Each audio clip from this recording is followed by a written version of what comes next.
Hello friends, welcome back everyone, welcome to my channel. तो चलिए एक और प्रैक्टिस सेट लगाते हैं। जो हमारी सीरीज चल रही थी एनसीईआरटी बायोलॉजी की, तो इसमें 5 प्रैक्टिस सेट हो गए थे जो कि काफ़ी दिनों से रुकी हुई थी। तो इसी को आगे आज बढ़ाएंगे और ये एनसीईआरटी का बायोलॉजी का पार्ट नंबर 6 होगा। इससे पहले अगर किसी ने वो 5 पार्ट ना देखे हों तो आप जाके वहाँ से देख सकते हैं। एनसीईआरटी बायोलॉजी के नाम से प्ले लिस्ट बना रखी है, आपको वहाँ पर मिल जाएंगे। तो देखिए, और इस पार्ट नंबर 6 में हम देखेंगे पादप जगत का वर्गीकरण। ये very very most important chapter है और ऐसे क्वेश्चन लेकर आया हूँ एनसीईआरटी से, शायद आपने पहली बार सुने हो। और इस चैप्टर का लगभग निचोड़ रहेगा 60% टफ और 40% ईजी, क्योंकि यहाँ से एग्जाम में क्वेश्चन पूछे जाते हैं चाहे वो कोई सा एग्ज़ाम हो। और इससे पहले मैंने बता दिया एनसीईआरटी की हमारी जो एंसेंट हिस्ट्री है, यानी कि रामचरण शर्मा वाली बुक से सब कुछ कंप्लीट करा दिया है। मॉडर्न हिस्ट्री हमारी चल रही है, तो मॉडर्न हिस्ट्री के भी हमारे 5 पार्ट हो गए हैं और मेडिवल हिस्ट्री भी कंप्लीट करा दी है। यूपीपीसीएस स्टैट सीरीज के नाम से प्लेलिस्ट मिल जाएगी, आप वहां जाकर देख सकते हैं। तो चलिए विदाउट वेस्टिंग द टाइम, ठीक फ्रेंड्स, तो देख लीजिए पादप जगत का वर्गीकरण। ये वेरी वेरी मोस्ट इंपॉर्टेंट है। ठीक फ्रेंड्स, देख लीजिए कहाँ कहाँ ये क्वेश्चन पूछे गए हैं। यूपीएससी, एसएससी, रेलवे, बैंकिंग वगैरह और पीसीएस, एनडीए वगैरह में ये वेरी वेरी मोस्ट इंपॉर्टेंट होंगे। तो चलिए देखते हैं पहला क्वेश्चन क्या कहता है। तो चलिए ठीक फ्रेंड्स, ये देखिए पहला क्वेश्चन, और लगभग इसमें 130 प्लस क्वेश्चन है, तो थोड़ा तीव्र गति से ही चलेंगे। एनसीईआरटी का निचोड़ हम प्रोवाइड करा रहे हैं। Biology part number 6। तो देखिए पहला क्वेश्चन क्या कहता है, जो कि हज़ारों बार पूछा गया है एकदम, यूपीपीसीएस में तो कई बार पूछा है। निम्नलिखित में से किसे वर्गीकरण का पितामह कहा जाता है, तो ये है Linnaeus, option number C. Friends, option number C. आप ऐसे भी देख सकते हैं या फिर ऐसे भी देख सकते हैं। फ्रेंड्स, ये है हमारा प्रैक्टिस सेट चल रहा है, तो ये ग्रीन कलर में अपना आंसर होगा, ऑप्शन नंबर सी। या फिर मैं बताऊं तो उसे याद रखना, अदरवाइज़ ग्रीन कलर को याद रखना। आगे चलिए, तो ये देखिए द्वि नाम पद्धति, तो वही बात आ गई है, द्वि नाम पद्धति या फिर वर्गीकरण का पितामह किसे कहा जाता है, तो ये है लीनियस, ऑप्शन नंबर ए। ठीक है, ऑप्शन नंबर ए देख लीजिए। ठीक है, नहीं तो आप ऐसे भी देख सकते हैं। नेक्स्ट देखिए क्या कहता है। तो देखिए वर्गीकरण का प्राकृतिक सिस्टम किस वनस्पति विज्ञानी ने प्रस्तुत किया था, तो ये वर्गीकरण का जो मैंने बताया ना, ये किया था लीनियस ने। और लीनियस कहाँ के थे, तो इनका डोमिसाइल था स्वीडिश, यानी कि ये स्वीडिश वैज्ञानिक थे, ऑप्शन नंबर सी। नेक्स्ट देखिए क्या कहता है। पुष्पी पादपों को रखा जाता है, तो पुष्पी पादपों को किस में रखा जाता है, तो बताइए। तो ये रखा जाता है, ऑप्शन नंबर हो जाएगा यहाँ पर बी, फेनरो गेम्स में। फ्रेंड्स, पुष्पी पादपों को फेनरो गेम्स में रखा जाता है। और ये ऐसा क्वेश्चन है एकदम डीप लेवल का, शायद आपने पहली बार सुना हो। तो आगे देखिए, अपुष्पी पादपों को रखा जाता है, तो ये किस में रखा जाता है, तो अपुष्पी पादपों को रखा जाता है, ऑप्शन नंबर ए, क्रिप्टो गेम्स में। फ्रेंड्स, ये देख लीजिए। नेक्स्ट देखिए क्या कहता है। तो वर्गीकरण की इकाई, फ्रेंड, वर्गीकरण की इकाई किस पर आधारित होती है, तो ये होती है स्पेसीज, यानी कि जाति पर। ऑप्शन नंबर हो जाएगा यहाँ पर सी, फ्रेंड्स, ये देख लीजिए। नेक्स्ट देखिए क्या कहता है, हाइड्रोफाइटा। ये वेरी वेरी मोस्ट इंपॉर्टेंट है क्वेश्चन, और ये नाम। फ्रेंड्स, तो हाइड्रोफाइटा होते हैं, तो ये क्या होते हैं, तो हाइड्रो का मतलब होता है पानी, तो ये देखिए जलीय पौधे होते हैं, option number B. Friends, hydro का मतलब होता है तो पानी, तो ये हाइड्रोफाइटा का मतलब होता है जलीय पौधे, option number B. Friends, next देखिए क्या कहता है। द्विनाम पद्धति। द्विनाम पद्धति का अभिप्राय है पौधों के 2 शब्दों को लिखना। तो मैंने बताया ना द्विनाम पद्धति, अभी ऊपर क्वेश्चन आया था ना, द्विनाम पद्धति किससे संबंधित है, तो ये संबंधित है वंश और जाति से। तो वही बात बताई जा रही है कि द्विनाम पद्धति क्या अभिप्राय है पौधों के नामों को 2 शब्दों में लिखना जो बताते हैं। तो 2 नाम कौन से हैं, तो ये वंश है और जाति है। डिपेंड, बैकग्राउंड में थोड़ा नॉइज़ हो सकता है, तो आप उसे अवॉइड करना।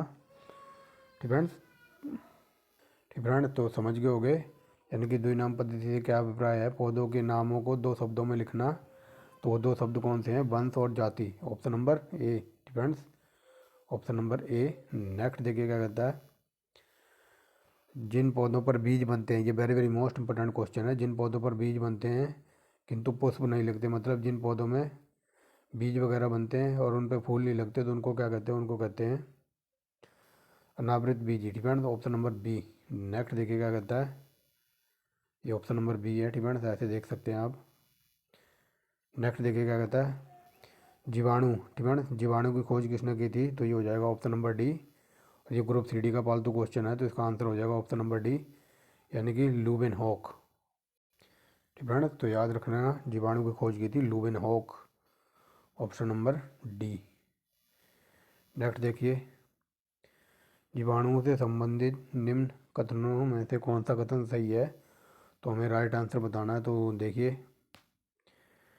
कौन सा सही हो सकता है जीवाणु के अकॉर्डिंग, तो ये हो जाएगा ऑप्शन नंबर सी। अधिकांश जीवाणु विविध पोषी होते हैं किंतु कुछ सबपोषी। ठीक है, याद रखना, ये क्वेश्चन कई बार ऐसे पूछ लेता है जीवाणु कैसा होता है, तो ये सबपोषी में भी आता है। ठीक है, तो याद रखना ऑप्शन नंबर सी हो जाएगा अपना आंसर।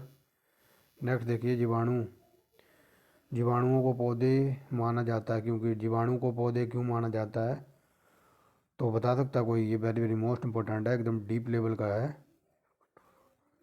तो बताइए जीवाणु को पौधे क्यों माना जाता है, तो बताइए। तो इसका आंसर हो जाएगा, जीवाणु को पौधे क्यों माना जाता है, क्योंकि इनमें कठोर कोशिका भित्ति होती है, ऑप्शन नंबर बी। ठीक है, ये ग्रीन कलर में अपना आंसर है। अगर आप इस पर टिक करोगे तो ये देखिए यहाँ पर क्रॉस दिखा रहा है, यानी कि ये गलत है। ठीक है, तो इसका आंसर हम लगाएंगे ऑप्शन नंबर बी। और अगर हम ए पे करेंगे तो ये देखिए ए पे भी क्रॉस आ गया है। ठीक है, तो ए पे क्रॉस आने का मतलब है कि ये भी हमारा गलत है। और डी पे अगर हम क्रॉस करेंगे, ठीक है, डी पे टच करेंगे तो देखिए यानी कि हमारा राइट आंसर है ऑप्शन नंबर सी। ठीक है, ये मैंने चारों ऑप्शन पे क्लिक करके दिखा दिया है। ये एकदम मोस्ट इंपोर्टेंट प्रैक्टिस सेट लेकर आया हूँ।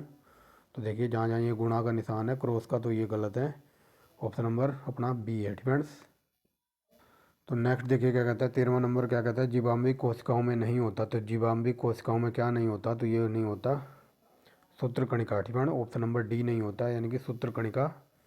मैंने पहले ही बताया 60% ये क्वेश्चन प्रैक्टिस सेट है, ये टफ रहेगा, 40% ईजी। और यहाँ से भी कई क्वेश्चन पूछे जाते हैं डीप लेवल के, जो पूछे जाते हैं। तो डीप लेवल के जो क्वेश्चन पूछे जाते हैं खासकर UPPCS HCS वगैरह में, ठीक है, और MPPCS वगैरह में, और ग्रुप 3D एग्ज़ाम के, तो यहाँ से फालतू क्वेश्चन बनते हैं जो कि मैं आपको बताता जा रहा हूँ। तो ये हो जाएगा जीवाणु कोशिकाओं में नहीं होता, तो ये गुण सूत्र कणिकाएँ नहीं होता, ऑप्शन नंबर डी।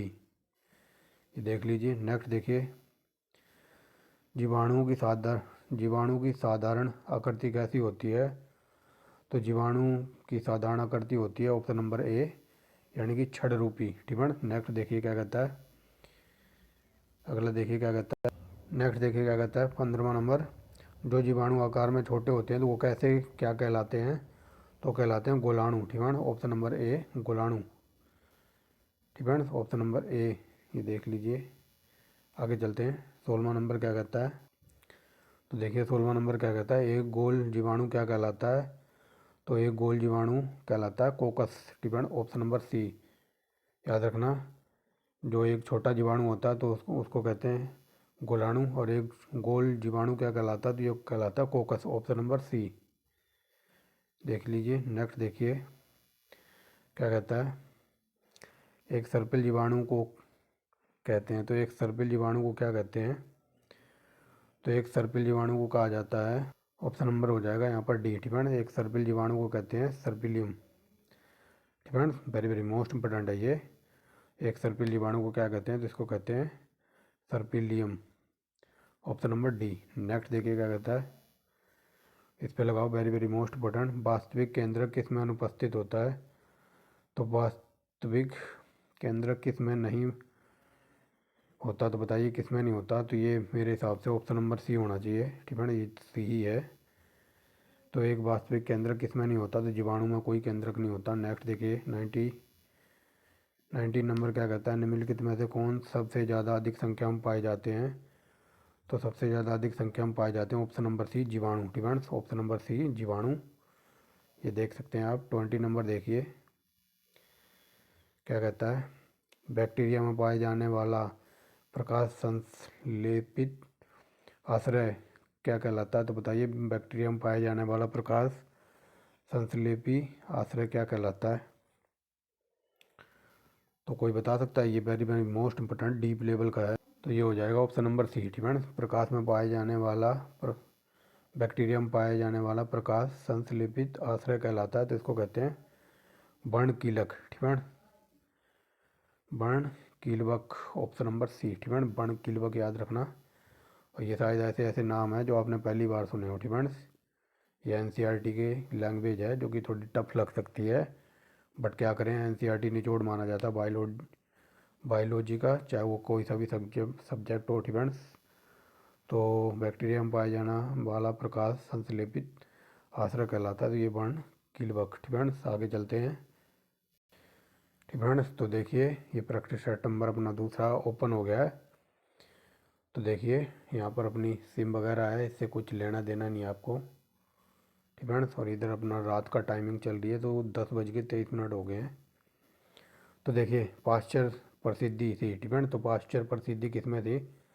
तो पाश्चर प्रसिद्धि थी, इन्होंने चर्म रोग से इम्पोर्टेंट थ्योरी दी थी, तो ये हो जाएगा ऑप्शन नंबर सी। ठीक है, पाश्चर प्रसिद्धि, तो मतलब इन्होंने एलर्जी के ऊपर थ्योरी वगैरह बनाई थी, तो ऑप्शन नंबर सी। आगे चलिए नेक्स्ट देखिए क्या कहता है।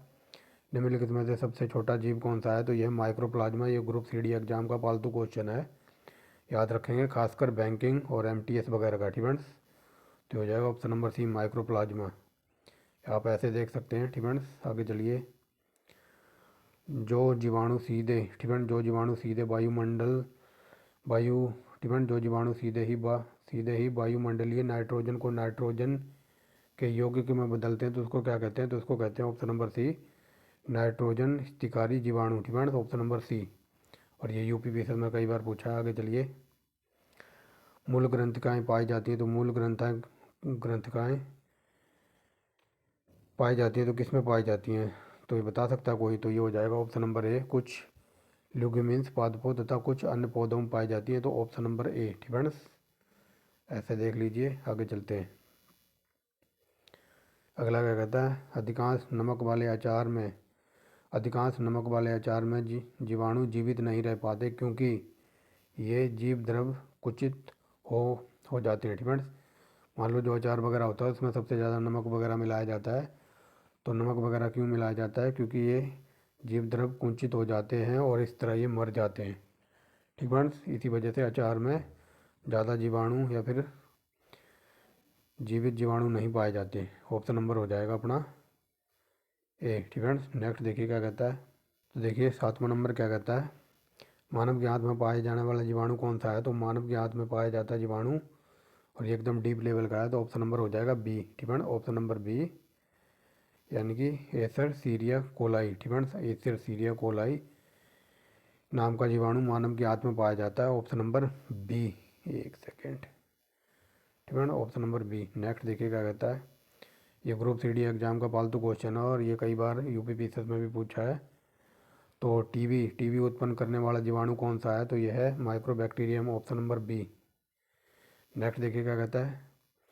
भोजन की विषाक्तता उत्पन्न होती है, तो भोजन की विषाक्तता कैसे उत्पन्न होती है? तो कोई बता सकता है? ये एकदम डीप लेवल का है। तो भोजन की विषाक्तता उत्पन्न होती है ऑप्शन नंबर बी, यानी कि क्लोस्ट्रीडियम बैटुलिमन द्वारा। ठीक है, तो भोजन की विषाक्तता उत्पन्न होती है, तो ये क्लोस्ट्रीडियम बैटुलिमन के द्वारा उत्पन्न होती है, ऑप्शन नंबर बी। आगे देखिए एंटीबायोटिक अधिकांश प्राप्त होते हैं, तो एंटीबायोटिक किससे प्राप्त होते हैं? तो ये होते हैं, ऑप्शन नंबर हो जाएगा यहाँ पर सी, जीवाणुओं के द्वारा। ठीक है, ये देख लीजिए। आगे चलिए। ठीक है, यदि एक जीवाणु कोशिका प्रति 20 मिनट में विभाजित होती है, तो 2 घंटे में कितने जीवाणु बनेंगे? तो 2 घंटे में जीवाणु बनेंगे आई थिंक 64। डिपेंड्स, तो ये हो जाएगा ऑप्शन नंबर डी। ये देख लीजिए ऑप्शन नंबर डी। डिपेंड्स, तो ये देखिए ऑप्शन नंबर डी, यानी कि जो जीविका कोशिका प्रति 20 मिनट में विभाजित हो रही है, तो 2 घंटे में 64 जीवाणु बनेंगे। वेरी वेरी मोस्ट इंपॉर्टेंट है ये। अगला क्वेश्चन देखिए क्या कहता है। नाइट्रोजन यौगीकरण की, ठीक है, नाइट्रोजन यौगीकरण में निम्नांकित में से कौन सी फसल सहायक होती है? तो भाई वेरी वेरी मोस्ट इंपॉर्टेंट है, और ये यूपीपीएससी में कई बार पूछा है। तो जो फली की फसल होती है तो इसमें नाइट्रोजीकरण में ये बहुत ही सहायता करती है। तो ऑप्शन नंबर सी फ्रेंड्स, फली की फसल नाइट्रोजन योगीकरण में सहायक होती है। ठीक है, वेरी वेरी मोस्ट इम्पोर्टेंट। आगे चलिए, नाइट्रोजन नाइट्रोजन स्थिरीकरण में लैग हीमोग्लोबिन का क्या कार्य होता है, तो बताइए। तो ये हो जाएगा ऑप्शन नंबर ए। तो ये ऑक्सीजन का अवशोषण करती है। ठीक है, very very most important, option number A. Next देखिए क्या कहता है, निम्नलिखित में से कौन सा रोग बैक्टीरिया से होता है। तो बैक्टीरिया से कौन सा रोग होता है, तो कोई बता सकता है। तो आई थिंक, तो बताइए बैक्टीरिया से कौन सा रोग हो सकता है। तो बैक्टीरिया से मेरे हिसाब से तो ऑप्शन नंबर ए होना चाहिए, तपेदिक। फ्रेंड्स, बैक्टीरिया से उत्पन्न होने वाला रोग तपेदिक है। नेक्स्ट देखिए, वेरी वेरी मोस्ट इंपोर्टेंट लगाओ इसके ऊपर। मृदा फ्रेंड्स, मृदा की धान की पैदावार बढ़ाने वाला मुक्त जीवी जीवाणु कौन सा है। मतलब धान की फसल की पैदावार बढ़ाने वाला मुक्त जीवी जीवाणु कौन सा है, तो ये हो जाएगा, ये वेरी वेरी मोस्ट इंपॉर्टेंट है और ये यूपीपीसीएस का पालतू क्वेश्चन है। तो एनाबीना इसका आंसर है, यानी कि ऑप्शन नंबर डी। आगे चलिए, प्रशीतन खाद्य परीक्षण में मदद करता है। तो प्रशीतन खाद्य परीक्षण में कैसे मदद करता है, तो ये देखिए जैव रासायनिक अभिक्रिया को ये धीमा कर देता है। ठीक है ना, ऑप्शन नंबर बी। नेक्स्ट देखिए, ये वेरी वेरी मोस्ट इंपॉर्टेंट लगाओ, ग्रुप सी डी एग्जाम का ये आज भी पालतू क्वेश्चन है। दही, ठीक है, दही जमाने के लिए निम्नलिखित में से किस सूक्ष्म जीव का प्रयोग किया जाता है, तो ये होता है लैक्टोबैसिलस। ये वेरी वेरी मोस्ट इंपॉर्टेंट है और लॉलीपॉप है। आगे चलिए, निम्नलिखित में से किसके द्वारा दूध खट्टा होता है, तो ये सब कमाल करता है bacteria. Option number B friends, option number B. Again देखिए, दूध से दही का जमना किसके कारण होता है, तो ये देखिए लैक्टोबैसिलस। और कई बार ये पूछ लेता है कि दूध की शुद्धता पता लगाने के लिए किस यंत्र का प्रयोग किया जाता है, तो लैक्टोमीटर का। और कई बार ये पूछ लेता है हमारे मांसपेशियों में या फिर हड्डियों में थकान महसूस होती है हमारे शरीर में, तो लैक्टिक एसिड जमा हो जाता है जिसकी वजह से हमको थकान महसूस होती है। डिफेंस, तो ये हो जाएगा ऑप्शन नंबर बी काम सी। डिफेंस, तो दूध से दही जमने की प्रक्रिया को कहते हैं lactobacillus. Defence, option number C. तो देख लीजिए, जैसे ही मैंने बी पर टिक लगाया तो समझ लेना ये आंसर है गलत, और जैसे ही मैं ए पर टिक करूँगा तो ये देखिए क्रॉस आ गया ना, तो इसका मतलब है ये भी आंसर गलत है। जो ये ग्रीन कलर वाला है ये अपना आंसर है। Defence, right. आगे देखिए, निम्नलिखित में से कौन सा सहजीवी नाइट्रोजन यौगिकरण का जीवाणु है, ये वेरी वेरी मोस्ट इंपॉर्टेंट है। तो कोई बता सकता है, तो इसका आंसर हो जाएगा राइजोबियम। ये वेरी वेरी मोस्ट इंपॉर्टेंट है और ये यूपीपीसीएस में पूछा है। यूपीपीसीएस में ऐसा क्वेश्चन पूछा है जाता कि जो दाल के पौधे होते हैं, यानी कि दाल के पौधों की जड़ों में क्या पाया जाता है, तो उसमें पाया जाता है राइजोबियम। ये क्वेश्चन ऐसे पूछा था यूपीपीसीएस में। ठीक है, तो राइजोबियम का संबंध है नाइट्रोजन यौगिकरण में। अब थोड़ा एड्स वगैरह को देखते हैं। सर्वप्रथम वायरस की खोज किसने की थी, तो वायरस की खोज, ये लॉलीपॉप क्वेश्चन है और वेरी वेरी मोस्ट इंपॉर्टेंट है। तो वायरस की खोज की थी इवानोव्स्की ने, ऑप्शन नंबर बी। एक सेकेंड, ये देख लीजिए, वायरस की खोज की थी इवानोव्स्की ने। फ्रेंड्स, नेक्स्ट चलते हैं अगले प्रैक्टिस सेट पे। देखिए फ्रेंड्स, यानी कि 2 प्रैक्टिस सेट जरिए हमारे 40 क्वेश्चन हो गए हैं। यह है प्रैक्टिस सेट नंबर तीसरे का। पहला देखिए,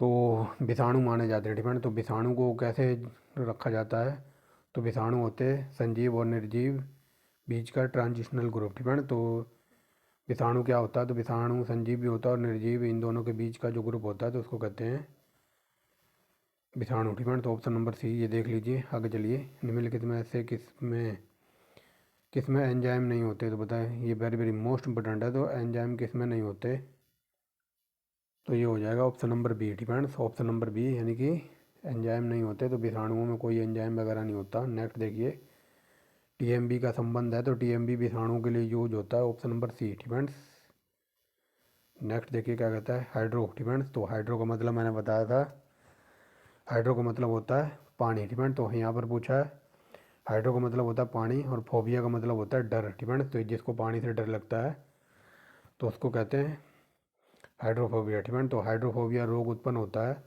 तो ये विषाणु के द्वारा होता है। और ये पूछ ले हाइड्रोफोबिया मैं अगर किसी को कुत्ता काट लेना तो कुत्ते के काटने से पानी से डरने लगता है वो व्यक्ति, तो उसको कहते हैं हाइड्रोफोबिया। ये एसएससी सीजीएल वगैरह में कई बार पूछा है।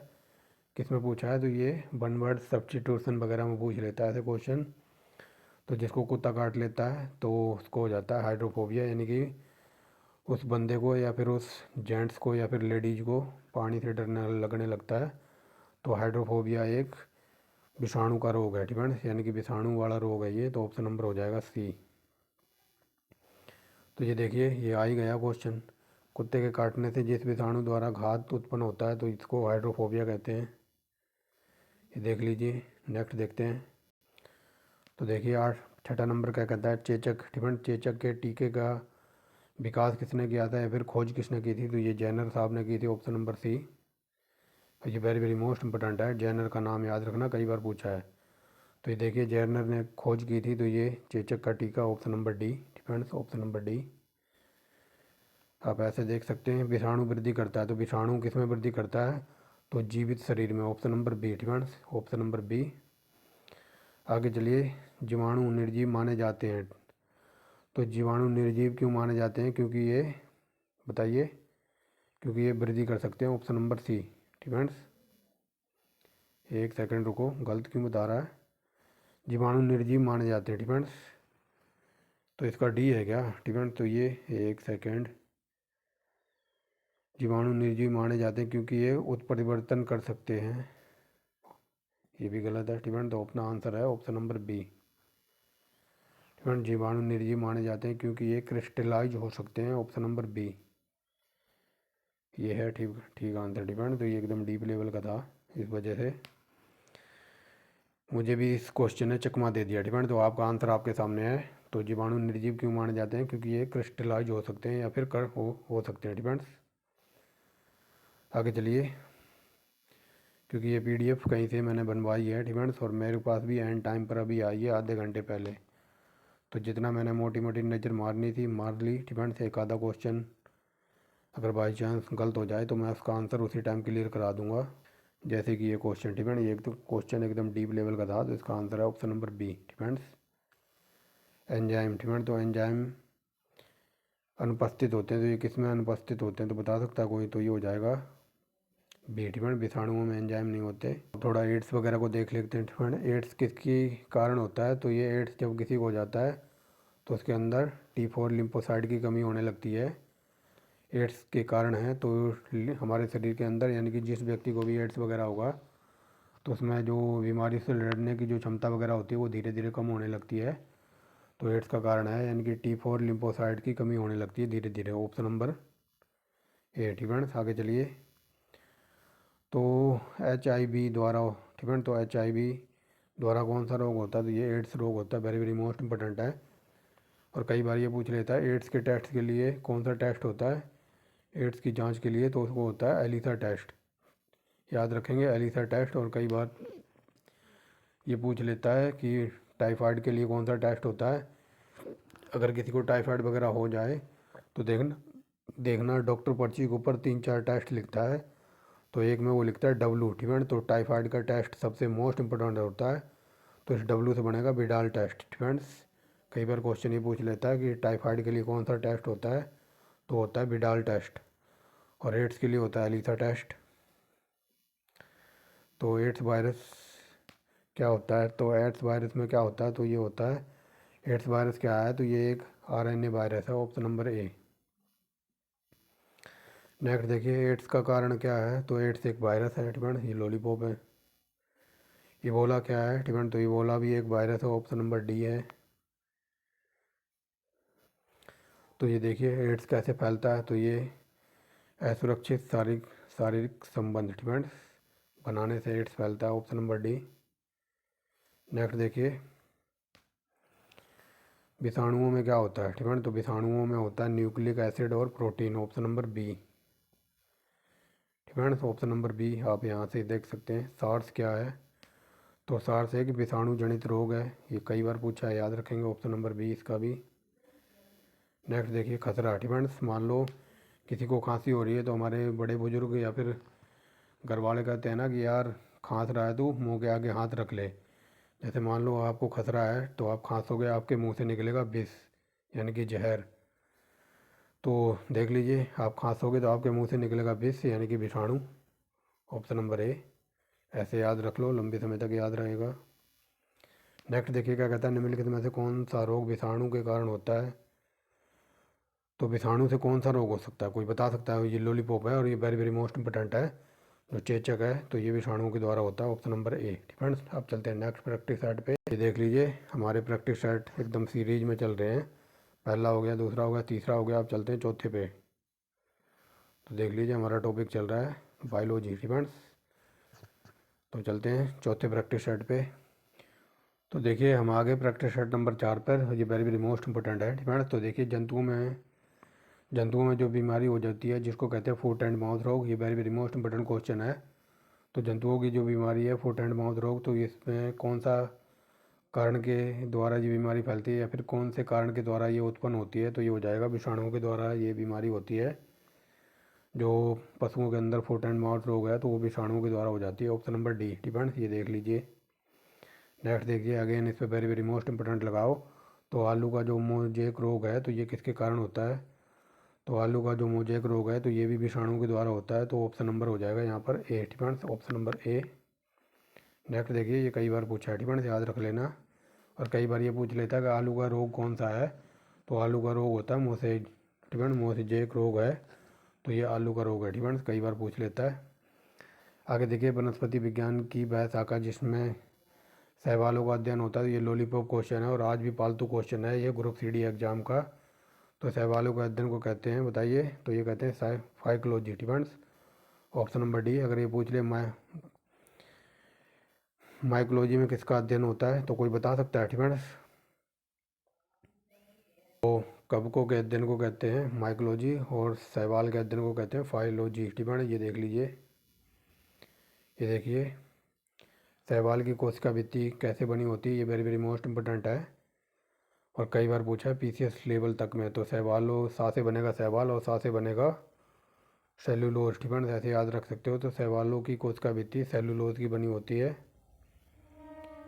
और कई बार ये पूछ ले कि कवक, डिपेंड कवक की कोशिका भित्ति कैसे बनी होती है। तो का से बनेगा कवक और का से बनेगा काइटिन। डिपेंड्स ये देखिए काइटिन लिखा है। अगर ये पूछ ले कवक की कोशिका भित्ति कैसी बनी होती है तो काइटिन की। बट यहाँ पर पूछा है शैवाल की, तो सा से बनेगा शैवाल और सा से बनेगा सेल्यूलोज। हाइड्रा। डिपेंड्स हाइड्रा का स्रावी कोशिकाओं में कौन सा सहजीवी शैवाल मिलता है। तो हाइड्रा की स्रावी कोशिकाओं में कौन सा सहजीवी शैवाल मिलता है। तो ये मिलता है क्यूलेरा। डिपेंड क्यूलेरा ऑप्शन नंबर ए। आगे चलिए, इस पे लगाओ। ये वेरी वेरी मोस्ट इंपॉर्टेंट लगा लो, जितनी बार लगाया जा सकता है। और ये सारगैसो सागर है। ये वर्ल्ड ज्योग्राफी के अकॉर्डिंग क्वेश्चन यूपीपीएससी में कई बार पूछा है। तो मैं बता देता हूँ। डिपेंड्स तो सारगैसो सागर कई बार यूपीपीएससी में ये पूछा जाता है कि कौन से महासागर में पाया जाता है। तो ये अटलांटिक। डिपेंड्स उत्तरी अटलांटिक महासागर में पाया जाता है सारगैसो सागर। और कई बार क्वेश्चन यहाँ से बन जाता है कि ऐसा कौन सा सागर है जिसका कोई किनारा ही नहीं है। तो ये सारगैसो सागर का कोई किनारा नहीं है। और कई बार ये क्वेश्चन ये पूछा जाता है कि सारगैसो सागर में कौन सी वनस्पति पाई जाती है। तो इसमें समुद्री घास, समुद्री, देखो मैं बना के दिखा देता हूँ। मान लो ये अटलांटिक महासागर है, तो इस महासागर के अंदर ये सागर है छोटा सा, ये ऐसा है। इसका ना तो कोई किनारा है। ये समुद्र की जो घास होती है ना, ये शैवाल होते हैं हरे हरे। तो ये बहुत सारी घास इकट्ठी जमा हो गई है। और इसी के ऊपर अंग्रेज देखना नेट पे, डिपेंड नेट पे सर्च करके देखना सारगैसो सागर। तो यूरोपवासी के लोग इसी जो ये घास सी जमा हो गई है बीच में, ये पार्क सा बन गया है। मतलब अटलांटिक महासागर ये सारा है और इस अटलांटिक महासागर के अंदर समुद्र की घास जो जमा हो गई है, ये हरा हरा सा पार्क बन गया। तो अंग्रेज़ लोग यहाँ पर फ़ोटो वगैरह अच्छी सी खिंचवाने आते हैं। ठीक है, इसी पे लेटे रहते हैं। और इसी सागर का कोई किनारा नहीं है। अगर ये पूछ ले ये क्या है, तो ये समुद्र की घास की वजह से ये सागर बन गया है जिसका कोई तट नहीं है। लेकिन कई बार डीप में क्वेश्चन अगर ये पूछ ले कि जो सारगैसो सागर है इसको सबसे पहले देखा किसने था, तो सबसे पहले इसको देखा था पुर्तगालियों ने। फ्रेंड्स पुर्तगालियों ने देखा था इस सागर का। इसका कोई तट नहीं है। अगर ये पूछे कहाँ पर है, तो ये उत्तरी अटलांटिक महासागर के बीच में है। और ये समुद्री घास जमा हो गई है जिसकी वजह से ये पार्क सा बन गया है। और यहाँ पर अंग्रेज़ लोग मतलब लेटे रहते हैं, मस्ती करते रहते हैं। अगर आपको ज़्यादा ही देखना है तो आप नेट पे जाके देख सकते हैं सारगासो सागर। ये वर्ल्ड ज्योग्राफी में यूपी पीसीएस में कई बार पूछा है डिपेंड्स। तो सारगासो समुद्र का नाम जुड़ा हुआ है, तो ये देखिए शैवालों के कारण डिपेंड, ये शैवाल जो समुद्री घास वगैरह है तो उसी की वजह से ये एकदम पार्क सा बन गया। Option number C. इस पे लगा लो लॉलीपॉप क्वेश्चन है, ये वेरी वेरी मोस्ट इंपॉर्टेंट है। तो गलगंड रोग से बचा जा सकता है, तो ये आयोडीन खाओगे तो आपको घेंगा रोग या फिर गलगंड रोग नहीं होगा। ठीक है, यहाँ से पकड़ सकते हो आप पहले वर्ड से ही। और कई बार ये क्वेश्चन पूछा जाता है गलगंड रोग किसकी कमी से होता है, तो आयोडीन की कमी से। ठीक है, ऐसे याद रख सकते हो। बाकी ये बकवास लिखी हुई है, इसको कुछ पढ़ने की ज़रूरत नहीं है। अगर पढ़ने वाला होगा तो ये पहले वर्ड से ही पकड़ लेगा। गलगंड रोग से बचा जा सकता है आयोडीन का नमक खाकर। नेक्स्ट देखिए, किस शैवाल में आयोडीन होता है, तो ये वेरी वेरी मोस्ट इंपॉर्टेंट है और डीप लेवल का है। तो किस शैवाल में आयोडीन होता है या फिर किस शैवाल से आयोडीन प्राप्त होता है, तो उसका नाम है लेमिनेरिया। ठीक है, ऑप्शन नंबर बी ये देख लीजिए। कैल्प्स। ठीक है, तो ये कैल्प्स क्या है, तो ये समुद्री शैवाल है। ये देखिए,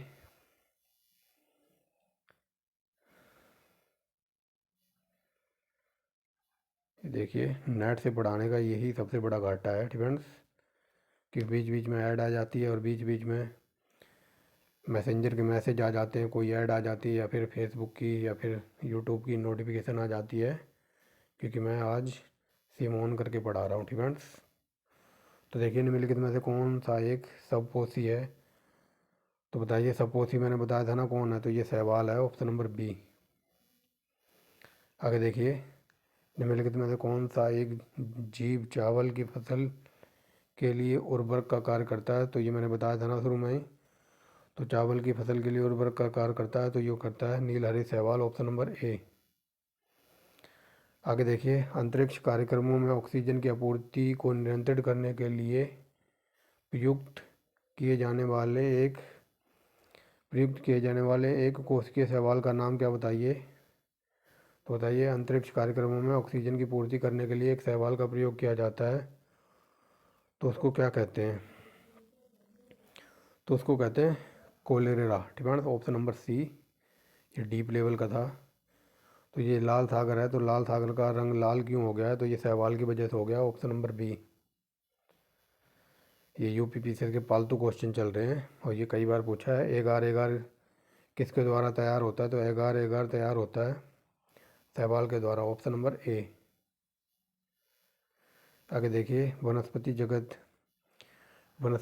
के गैर हरित विषमपोषी पौधे कौन से हैं, तो बताइए वनस्पति जगत के गैर हरित विषमपोषी पौधे कौन कौन से हैं, तो ये है मोसेस।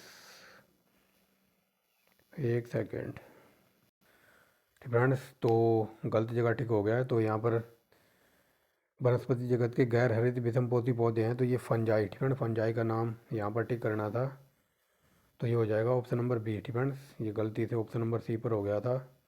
तो ये देखिए, वनस्पति जगत के गैर हरित विषमपोषी पौधे हैं, तो ये फंजाई का नाम आता है। ठीक है, ना कि मोसेस का। इस पर टिक हो गया था, तो उसके लिए एक्सट्रीमली सॉरी।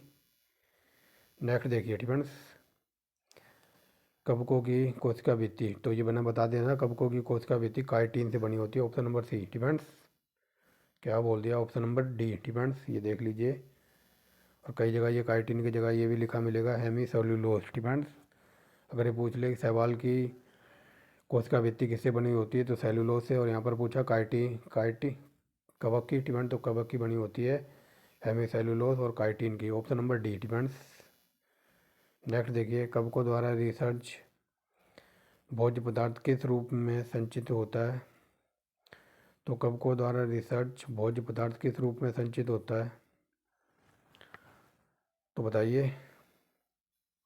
तो ये हो जाएगा ऑप्शन नंबर ए। ग्लाइकोजन के रूप में होता है। नेक्स्ट देखिए क्या कहता है, सभी कवक सहदेव होते हैं, तो सभी कवक सहदेव कैसे होते हैं, तो ये होते हैं विविध पोषी।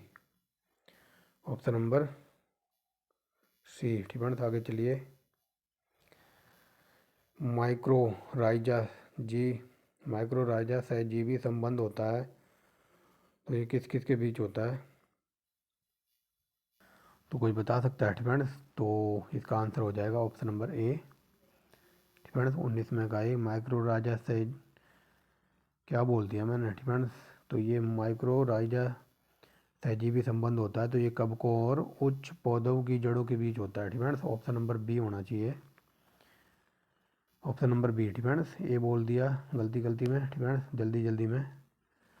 तो ये माइक्रो राइजा सहजीवी संबंधित होता है, कवकों और उच्च पौधों की जड़ों के बीच होता है, ऑप्शन नंबर बी। नेक्स्ट देखिए, वेरी वेरी मोस्ट इंपोर्टेंट लगा लो इसके ऊपर। वृक्षों की छालों पर उगने वाले कवक क्या कहलाते हैं? तो ये कहलाते हैं corticolous friends. Very very most important है ये देखिए कोर्टिकोल्स। आगे चलिए, और कई बार ये पूछ लेता है कि चट्टानों पर उगने वाले कवकों को क्या कहते हैं? तो यहाँ पर पूछा है वृक्षों की छालों पर उगने वाले कवकों को कहते हैं कोर्टिकोल्स। अगर ये पूछ ले कि चट्टानों की ऊपर उगने वाले कवकों को क्या कहते हैं, तो चट्टान पर लगते हैं उनको कहते हैं सेक्सिकोल्स फ्रेंड। जैसे ये दिया हुआ है ना सेक्सिकोल, तो ये चट्टान का है फ्रेंड, चट्टान का नाम याद रखेंगे। बट यहाँ पर पूछा वृक्ष, तो वृक्ष पे उगते हैं ये कोर्टिकोल्स फ्रेंड्स। तो ये हमारा प्रैक्टिस सेट नंबर चौथा भी कंप्लीट हो गया। अब चलते हैं पाँचवें के ऊपर। तो देखिए पाँचवें का पहला क्वेश्चन देखिए क्या कहता है, गोबर पर उगने वाले कवकों को क्या कहते हैं? ये डीप लेवल का है, तो इसको कहते हैं coprophilous friend, coprophilous, option number D. Next देखिए, निम्नलिखित में से किसमें क्लोरोफिल नहीं पाया जाता? तो क्लोरोफिल नहीं होता कवक के अंदर, ऑप्शन नंबर डी। आगे चलिए, नेक्स्ट इस पर वेरी वेरी मोस्ट इंपोर्टेंट लगाओ। आलू का जो रेड ब्लाइट रोग उत्पन्न होता है, तो ये किसकी वजह से होता है? तो ये होता है ऑप्शन नंबर सी, फाइटो फाइटोप्थेरा इंसेप्टेंस के द्वारा फ्रेंड्स। अजीब ही नाम है, तो ये हो जाएगा ऑप्शन नंबर सी फ्रेंड्स। और कई बार ये पूछा है आलू का कौन सा रोग है, तो ये रेड ब्लाइट रोग है फ्रेंड। और ये किसकी वजह से होता है? तो ये फाइटोपेप्थेरा इंसेप्टेंस के द्वारा होता है, ऑप्शन नंबर सी। पढ़ लेना आप फ्रेंड्स, अजीब ही नाम है। आगे चलिए, डबल रोटी के निर्माण में काम आने वाला कवक कौन सा है? तो डबल रोटी के निर्माण में कौन सा कवक काम आता है? तो बता सकता है कोई? तो ये मेरे हिसाब से ऑप्शन नंबर सी होना चाहिए, सैक्रोमाइसेज सिरेबेसी फ्रेंड, ऑप्शन नंबर सी ही है फ्रेंड्स, याद रख लेना। पेंसिलिन क्या है? तो ये वेरी वेरी मोस्ट इंपोर्टेंट है, इसका आंसर है ऑप्शन नंबर सी। पेंसिलिन एक कवक है, और पेंसिलिन की खोज की थी अलेक्जेंडर फ्लेमिंग है कहीं। तो ये देखिए ऑप्शन नंबर सी। और ये लॉलीपॉप क्वेश्चन है, कई बार पूछा है। आगे देखिए, ये डीप लेवल का है। ऑर्गोट प्राप्त होता है, तो एर्गोट किससे प्राप्त होता है? तो कोई बता सकता है? तो ये एर्गोट प्राप्त किससे होता है? इसका आंसर हो जाएगा ऑप्शन नंबर बी फ्रेंड्स। तो ये ऑर्गोट प्राप्त होता है, तो ये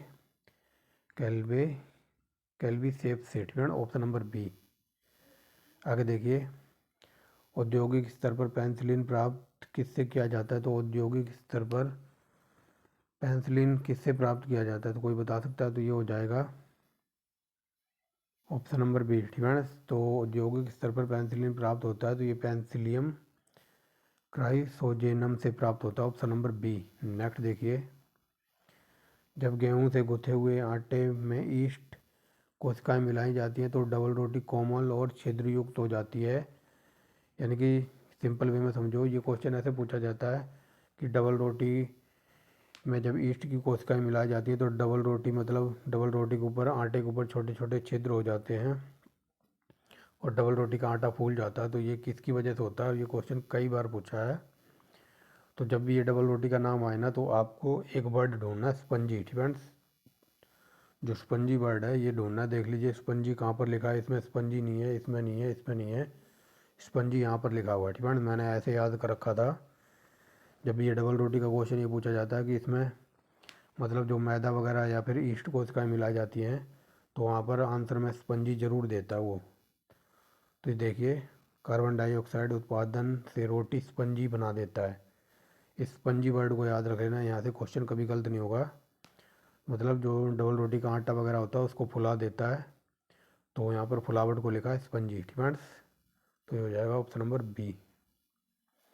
ये देख लीजिए, लंबे समय तक याद रहेगा। आगे चलिए, ईस्ट, ईस्ट में कायिक जनन होता है, तो ईस्ट में कायिक जनन किसके द्वारा होता है? तो ये होता है ऑप्शन नंबर ए होना चाहिए, ओ ए डिपेंड्स। तो ईस्ट में कायिक जनन होता है तो मुंह क्लंद के द्वारा। नेक्स्ट देखिए क्या कहता है। तो नेक्स्ट देखिए क्या कहता है, निम्नलिखित में से कौन खाने योग्य कवक है? तो ये हो जाएगा ऑप्शन नंबर सी, एगेरिस्क डिपेंड्स। एगेरिस्क खाने योग्य कवक है, तो ये हो जाएगा ऑप्शन नंबर सी। आगे चलिए, LSD किससे प्राप्त होता है? तो LSD प्राप्त होता है ऑप्शन नंबर बी, कवक के द्वारा। और कई बार ये क्वेश्चन यूपीपीएससी में पूछा है। एक सेकंड रुको भाई, ये क्या हो गया? ठीक है, तो चलिए, वीडियो पूरी फोल्डर से बाहर चली गई थी फ्रेंड्स, तो उसके लिए एक्सट्रीमली सॉरी फ्रेंड्स। तो ये कहीं गलत टच हो गया था जिसकी वजह से पूरी वीडियो फोल्डर से बाहर चली गई थी। तो यहाँ पर देना LSD किससे प्राप्त होता है? तो ये कवक से प्राप्त होता है, लेकिन यूपीपीएससी में कई बार ये पूछा है 2,4-D ये क्या है? तो ये 2,4-D जो खेत के अंदर जो खरपतवार होती है ना, जिसको नराई या फिर नराई गुड़ाई करके खुरपे से अलग करते हैं, जो छोटी छोटी घास उग जाती है तो उसको कहते हैं खरपतवार। या फिर इसमें खाद के द्वारा इसको ख़त्म किया जाता है। तो ये कई बार पूछा है 2,4-D क्या है? तो ये खरपतवार है, ठीक है ना। खेतों के अंदर खासकर जब गेहूँ और मक्के की फसल होती है तो छोटी छोटी घास उग जाती है तो उसको कहते हैं खरपतवार, ठीक है ना। तो याद रखना, ये कई बार पूछा है 2,4-D क्या है? तो ये खरपतवार, नासी। आगे चलिए, विस्तृत स्पेक्ट्रम प्रतिजैविकी किससे उत्पन्न होता है? तो बताइए, विस्तृत स्पेक्ट्रम प्रतिजैविक किससे उत्पन्न होता है? तो मेरे हिसाब से इसका आंसर होना चाहिए स्टेट्रोमा, ये होना चाहिए डिपेंड, स्टेट्रोमाइसीज के द्वारा। ऑप्शन नंबर ए डिपेंड्स, ऑप्शन नंबर ए, ये एकदम डीप लेवल का था। तो देखिए, स्टेट्रोमाइसिन किससे पृथक किया जाता है?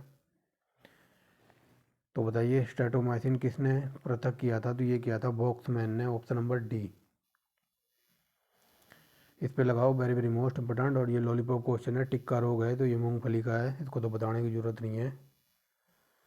ये भी लगाओ वेरी वेरी मोस्ट इंपोर्टेंट, गन्ने का जो लाल सड़न रोग है तो किसके द्वारा उत्पन्न होता है? तो बताइए, गन्ने का जो लाल सड़न रोग है तो ये आई थिंक कवकों के द्वारा होता है, ऑप्शन नंबर सी।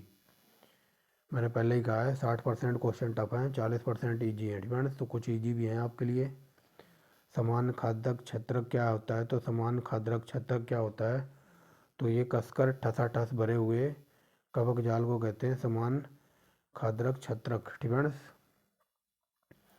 मैं अपनी बात बताऊं, जब मैं छोटा था ना, मैं और मेरा भाई जब छोटे छोटे थे, तो वो जो सांप की खुम्बी थी, वो छतरी सी होती है जिसको कुकुरमुत्ता कहते हैं, वो सांप की छतरी वगैरह। तो मैं उसको पहले तोड़ देता था जब छोटा सा था। तो मेरा भाई मुझे डराता था कि यार तूने सांप की छतरी तोड़ दी, या फिर सांप की वो छतरी सी तोड़ दी, अब सांप तुझे छोड़ेगा नहीं। तो जहाँ भी होती थी मैं वहाँ पर जाता ही नहीं था, 15-20 दिन के लिए वहाँ से कल्टी हो जाता था। क्योंकि जो खुम्बी सी होती है ना, छतरी सी ऐसी सफ़ेद सी, खास कर ये घूरे पे या फिर जहाँ पर कबाड़ा वगैरह पड़ता है, कुरड़ी वगैरह पे होती थी, तो मैं जाते ही तोड़ देता था। तो मेरा भाई कहता था, भाई तूने सांप का घर तोड़ दिया, वो तुझे छोड़ेगा नहीं, ठीक है। तो ये एक सेकंड रुको। तो चलिए, ठीक है, तो इसका आंसर हो जाएगा समान खाद्य छत्रक क्या होता है? तो ये ठसाठस भरे हुए कवक जाल होते हैं, ठीक है। ऑप्शन नंबर हो जाएगा यहाँ पर सी, ये देख लीजिए। तो ये मशरूम क्या है? तो ये लॉलीपॉप क्वेश्चन है, तो मशरूम एक कवक है, ऐसे याद रखो। एक सेकंड। तो चलिए अगला क्वेश्चन देखिए, डिफेंस। प्रथम वियुक्त प्रतिजैविक कौन सा था? तो ये था option number C, defence, penicillin था ये, ऑप्शन नंबर सी, ये देख लीजिए। नेक्स्ट देखिए क्या कहता है, एथलीट फुट नामक बीमारी किससे होती है? तो एथलीट फुट नामक बीमारी तो ये कवक के द्वारा होती है, ऑप्शन नंबर बी, डिफेंस। अब चलते हैं नेक्स्ट प्रैक्टिस सेट। तो देखिए पहला क्वेश्चन क्या कहता है, डिफेंस। ये प्रैक्टिस सेट नंबर 6 है अपना। तो देखिए, निम्नलिखित में से कौन सा एक कवक उच्च पादप की जड़ों के बीच उपयोगी कार्यात्मक संबंध दर्शाता है? तो बताइए ये कौन सा हो जाएगा? तो ये हो जाएगा ऑप्शन नंबर डी। ठीक है, माइक्रो राजा ऐसा काम करता है, ऑप्शन नंबर डी। ठीक है, ये देख लीजिए। आगे चलते हैं। अल्फ़ा, अल्फ़ा बेस किससे बनते हैं? तो ये कवक से बनते हैं, ऑप्शन नंबर ए। नेक्स्ट देखिए, डबल रोटी के निर्माण में किस कवक का प्रयोग किया जाता है? तो डबल रोटी के निर्माण में सैकरोमाइसेज का प्रयोग किया जाता है, ऑप्शन नंबर सी। ये डीप लेवल का था। आगे चलिए।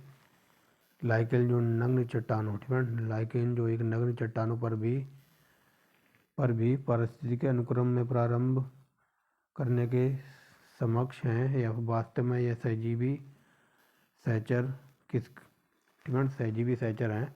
तो मैंने बताया था ना, जो लाइकेन वगैरह हैं तो ये नग्न चट्टानों पर भी उगते हैं, तो उसको कहते हैं सेक्सिकोल। ठीक है, बट यहाँ पर पूछा है लाइकेन जो एक नग्न चट्टान पर भी पारिस्थितिकी अनुक्रम को प्रारंभ करने में सक्षम है या फिर सक्ष हैं, तो ये वास्तव में कौन से सहजीवी सहचर हैं? तो ये हैं शैवाल और कवक, ऑप्शन नंबर बी।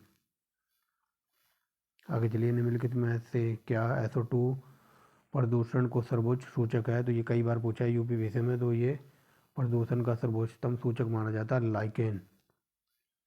देख लीजिए, कई बार पूछा है।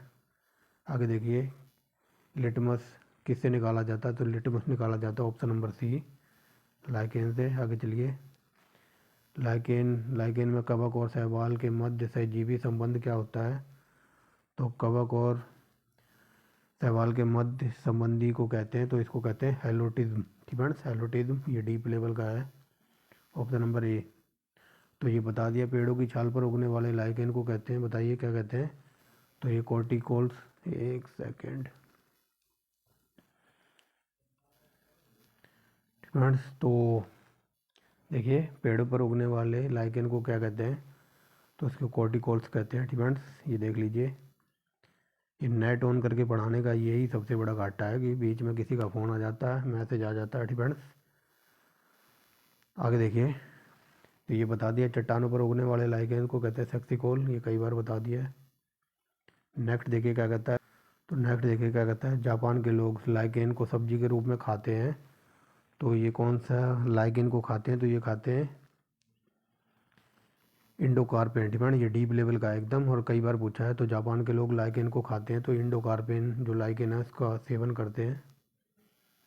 नेक्स्ट देखिए, मिर्गी। ठीक है, मिर्गी की दवाई कौन से लाइकेन से प्राप्त होती है? तो ये होती है परमेलिया से। ठीक है, ये डीप लेवल का और कई बार पूछा है, ऑप्शन नंबर डी। ठीक है, ये देख लीजिए। नेक्स्ट देखिए, इस उभयचर का मतलब समझ लीजिए, कई बार पूछ लेता है कि एम्फीबियन कौन है। तो इस उभयचर का मतलब होता है जो प्राणी या फिर जो जीव मतलब पानी में भी रहे, जल में भी रहे और ज़मीन पर भी रहे, थल पर भी रहे। डिपेंड। तो जल में रहता है और थल में रहता है, तो बता दीजिए, उसको कहते हैं एम्फीबियन इंग्लिश में, और हिंदी में कहते हैं उभयचर। डिपेंड। तो ऐसा है मेंढक। डिपेंड, मेंढक आपने देखा होगा, वो ज़मीन पर भी आपको मिल जाएगा और पानी के अंदर भी। तो मेंढक आता है उभयचर या फिर एम्फीबियन के अंदर। तो यहाँ देखिए, और सांप भी होता है। डिपेंड, सांप ज़मीन पर भी चलता है और कई पानी वाले सांप भी होते हैं। डिपेंड। कछुआ, कछुआ भी एम्फीबियन है, ज़मीन पर भी रेंगता है और वो पानी में भी रहता है। तो देखिए, वनस्पति जगत में निम्नलिखित में से किसको जल स्तर कहते हैं? तो जल स्तर किसको कहा जाता है? तो जल स्तर को कहते हैं बायोफ्राइटा, आई थिंक। तो ये बायोफ्राइटा ही है, बायोफ्राइटस, या फिर कई जगह ये बायोफ्राइटा भी लिखा मिलेगा। नेक्स्ट देखिए, जड़ के स्थान पर मूलास पाया जाता है। तो जड़ के स्थान पर मूलभास किस में पाया जाता है? तो ये आई थिंक बायोफ्राइटा में ही पाया जाता है, ऑप्शन नंबर सी। नेक्स्ट देखिए, बायोफ्राइटस में सम्मिलित होते हैं। तो बायोफ्राइटस में होता है लिवरबर्ट और मोस, ऑप्शन नंबर सी। ये डीप लेवल के चल रहे हैं एकदम। आगे देखिए, जीव क्या बोल दिया, बीजों। डिपेंड, बीजों की प्रकृति किससे उत्पन्न होती है? तो बीजों की प्रकृति उत्पन्न हुई है तो किससे हुई है? तो I think option number D, ये होती है टेरिडोफाइट से, option number D. Depend. Next देखिए क्या कहता है। 16वां नंबर देखिए, जलीय फर्न जिसे जैव उर्वरक के रूप में प्रयुक्त किया जाता है वह कौन सा है? तो जलीय फर्न जिसे जैव उर्वरक के रूप में प्रयोग किया जाता है, तो ये कई बार बता दिया है और कई बार यूपीपीसी में पूछा है। फ्रेंड्स, तो बताइए कौन सा है? हो जाएगा option number B, azolla. Friends, azolla. Next देखिए क्या कहता है। पूर्ण जीवन का गुण होने के कारण निम्नलिखित में से किसे मेज़ों पर सजावट के लिए रखते हैं। तो पूर्ण जीवन का गुण होता है और जिसे हम मेज़ों पर सजाने के लिए रख देते हैं तो इसको कहते हैं ऑप्शन नंबर सी डिपेंड सिले जनेला को। डिपेंड सिले जनेला को। इसके कोई फूल वगैरह थे या फिर आते होंगे फूल जिसको मेज़ों पर सजा कर रख दिया जाता है फूलों को। नेक्स्ट देखिए, निम्नलिखित में से किसके जीवाणु दवा के रूप में प्रयोग होता है। तो बताइए, निम्नलिखित में से किसके बीजाणु दवा के रूप में प्रयोग किए जाते हैं। तो दवा के रूप में प्रयोग होता है लाइकोपोडियम। ऑप्शन नंबर ए फ्रेंड्स, यानी कि लाइकोपोडियम के जो बीजाणु हैं तो इनको मेडिसिन के रूप में प्रयोग किया जाता है। आगे देखिए, निम्नलिखित में से किसे जैव उर्वरक के रूप में प्रयोग किया जाता है। तो ये कई बार बता दिया है, जैव उर्वरक के रूप में एजोला। फ्रेंड्स नेक्स्ट देखिए, सबसे ज़्यादा अधिक क्रोमोसोम किस में पाए जाते हैं। तो अधिक क्रोमोसोम होते हैं, ऑप्शन नंबर हो जाएगा बी, टेरिडोफाइट्स में। Friends option number B. और यहाँ पर देखिए, हमारा प्रैक्टिस सेट नंबर 6 भी कंप्लीट हो गया। अब चलते हैं लास्ट प्रैक्टिस सेट यानी कि 7 नंबर पर। तो देखिए फ्रेंड्स, यहाँ से ना 7वां प्रैक्टिस सेट है और ये लास्ट प्रैक्टिस सेट है फ्रेंड्स, यानी कि 6 प्रैक्टिस सेट के जरिए 20-20 क्वेश्चन लगा लिए तो टोटल हो गए 120। फ्रेंड्स 120 क्वेश्चन देख लिए। तो देखिए, किस वर्ग के पौधों में बीज बनते हैं किंतु बीज नग्न रूप से पौधों पर नहीं लगते। तो ये मैंने बता दिया था ना, तो इसका आंसर हो जाएगा angiosperm. Friends option number D. Friends और ये क्वेश्चन हरियाणा फ्रेंड्स सीईटी का जो एग्ज़ाम हुआ था वहाँ पर पूछा हुआ था। ये फ्रेंड्स हरियाणा का जो सीईटी का एग्ज़ाम हुआ था नवंबर में, तो ये क्वेश्चन वहाँ पर पूछा हुआ था बीजों से संबंधित। तो इसका आंसर था जियोस्पर्म। फ्रेंड्स आगे चलिए, संसार में सबसे बड़े पौधे संबंधित हैं तो ये जियोस्पर्म वर्ग से संबंधित हैं। ऑप्शन नंबर हो जाएगा यहाँ पर सी। आगे देखिए, जियोस्पर्म का मेवा किसे कहा जाता है। तो ये कहा जाता है ऑप्शन नंबर सी, चिलगोजा को। आगे देखिए, कोलेराइड कोलेराइड की जड़ें पाई जाती हैं। तो कोलेराइड की जड़ें कहाँ पर पाई जाती हैं। तो ऑप्शन नंबर सी, साइकस में। नेक्स्ट देखिए क्या कहता है, सबसे बड़ा बीजांड प्राप्त होता है तो ये किससे प्राप्त होता है। तो ये ऑप्शन नंबर सी, साइकस। ये डीप लेवल के चल रहे हैं। चिलगोजा किससे प्राप्त होता है। तो चिलगोजा प्राप्त होता है साइकस से। एक सेकंड, चिलगोजा यहाँ पर चिलगोजा की बात हो रही है तो चिलगोजा प्राप्त होता है तो ये होता है ऑप्शन नंबर बी पाइनस से। चिलगोजा प्राप्त होता है पाइनस से, ये देख लीजिए। नेक्स्ट देखिए, साबूदाना किससे प्राप्त होता है। तो साबूदाना प्राप्त होता है, ये होता है ऑप्शन नंबर 8 ये होता है साइकस से, ये देखिए। नेक्स्ट देखिए, दमा और खांसी के रोगों में काम आने वाली जो औषधि है तो इसको कहते हैं इफेड्रिन। तो इफेड्रिन किससे प्राप्त होती है। तो इससे होता है इफेड्रा से। इफेड्रा से प्राप्त होती है इफेडिन। और जो इफेडिन दवा है तो ये दमा और खांसी में यूज होती है। तो इसका आंसर हो जाएगा ऑप्शन नंबर सी। निम्नलिखित में से कौन एक जीवित जीवांश कहलाता है। तो जीवित जीवांश कहलाता है ये जिंकाजो। ये देखिए ऑप्शन नंबर डी। ये बता दिया है। विषाणु क्या है। तो विषाणु एक अकोशिकीय जीव है। Option number C. तो याद रखना विषाणु कैसा है। तो ये अकोशिकीय है। आगे चलिए, तेल प्रदूषण के नियंत्रण के रूप में प्रयुक्त होने वाला सुपर बग क्या है। तो ये सुपर बग है जीवाणु विकृति का। Option number B. नेक्स्ट देखिए, निम्नलिखित में से कौन प्रदूषक संकेतक पौधा है। ये यूपीपीसीएस का पालतू क्वेश्चन है। तो प्रदूषक संकेतक पौधे के रूप में लाइकेन का यूज किया जाता है। ये कई बार बता दिया और ये कई बार पीसीएस में पूछा है। और ये लास्ट क्वेश्चन है आज का डिफेंस, यानी कि 120 प्लस में 13, तो ये 133 क्वेश्चन हो गए हैं एनसीईआरटी के डीप लेवल में। और ये क्वेश्चन कई बार बता दिया है। तो जैविक खाद के रूप में एजोला का प्रयोग किया जाता है। ऑप्शन नंबर बी, ये देख लीजिए डिफेंस। तो ये हमारे 7 पार्ट कंप्लीट हो गए हैं डिफेंस। तो 133 क्वेश्चन थे जो कि कुछ इजी थे और कुछ एकदम डीप लेवल के यूपीएससी यूपीपीसीएस लेवल के थे। तो कंटेंट वगैरह पसंद आता है तो आप एक लाइक करेंगे डिपेंड। कोई न्यू स्टूडेंट वगैरह हो तो सब्सक्राइब कर सकता है और बेल आइकन को प्रेस रखना, ताकि मैं अगली वीडियो जब भी अपलोड करूं तो आपको टाइम से मिल जाए। और कल आपको मॉर्निंग में यानी कि 10-11 बजे तक जो मॉडर्न हिस्ट्री चल रही है तो उसका पार्ट नंबर 6 मिल जाएगा। और पार्ट नंबर 6 में हम देखेंगे लगभग 180 क्वेश्चन किसके, तो 1857 की क्रांति। स्टूडेंट्स, तो thanks for watching the video and wait for next video.